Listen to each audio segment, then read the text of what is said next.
no Meléndez o lo que tú quieras. Ese es un tipo que hace unas cosas que yo a veces me copio, pero es otro. Se quedó en casa y me mandó a mí. La primera vez que yo creí que escribía, yo le daba papelitos al papá mío y le decía que qué decían ahí. Y él me los leía. Y yo me quedaba leyéndolos y no sabía qué era lo que decía. Y me di cuenta que es que yo sabía escribir, pero no sabía leer todavía. O sea, que fue antes de los 2 años. Pero ya a los 6 años escribía y a los 8 años me habían publicado los periódicos. Y a los 16 años tenía antologías y libros hechos enteros. Y a los 20 años ya me plagiaban. O sea, que a los 30 años cuando morí, pues estoy haciendo una obra póstuma desde el doble de eso, ¿verdad?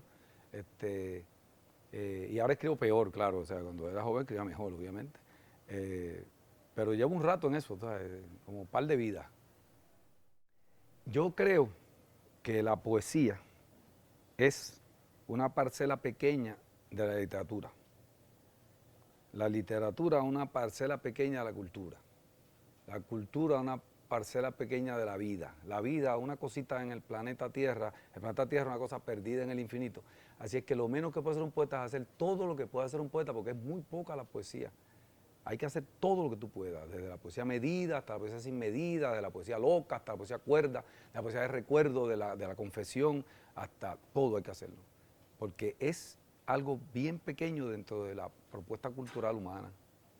Entonces yo creo que ha habido gente, porque o sea, es un poco difícil esa autocrítica, ¿no? Pero ha habido gente que piensa que lo que yo hago tiene que ver con eso, con querer proponer las distintas posibilidades del lenguaje poético, ¿te fijas?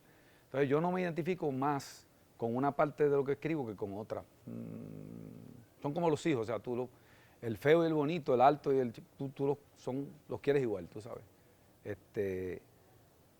Y yo creo que no solamente yo, pienso que a muchos escritores les pasa eso, lo que pasa es que no lo reconocen y se identifican más con una parte de su obra y muchas veces eso no es tan correcto. Si tú no haces arte por el arte, no lo haces por el pueblo. Pero, ¿por qué? Porque tú eres pueblo. Fíjate, lo principal del arte es que es expresión y se ratifica como lenguaje. Y el lenguaje es absolutamente colectivo. No hay una sola de estas palabras que yo estoy diciendo aquí que no la inventaron los muertos. Así que los muertos están hablando por mí. Yo estoy aquí, está toda la caterva de gente que mataron para construir la libertad y para construir el lenguaje están aquí. O sea, yo estoy hablando porque los otros me heredaron el lenguaje.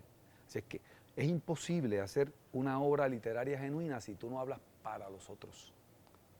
Lenguaje que no es comunicación, no es lenguaje. Pero la expresión no es una cosa para vagos. Uno tiene que trabajar la expresión para que exprese verdaderamente. Porque uno puede hacer formulitas y cosas que se parezcan a la otra y repetir fórmulas y datos y cosas, y no es nada. Por lo tanto, la solución de hacer lenguaje para el pueblo no es hacer arte fácil. Eso es un error. Es un arte pensado, trabajado, elaborado con toda tu disciplina, con todo tu trabajo, darle todo lo que tú tienes. Y ese es el verdadero arte expresivo del pueblo. Por lo tanto, el arte para el arte es el arte para el pueblo. Pero no quiere decir eso, arte evasivo nunca.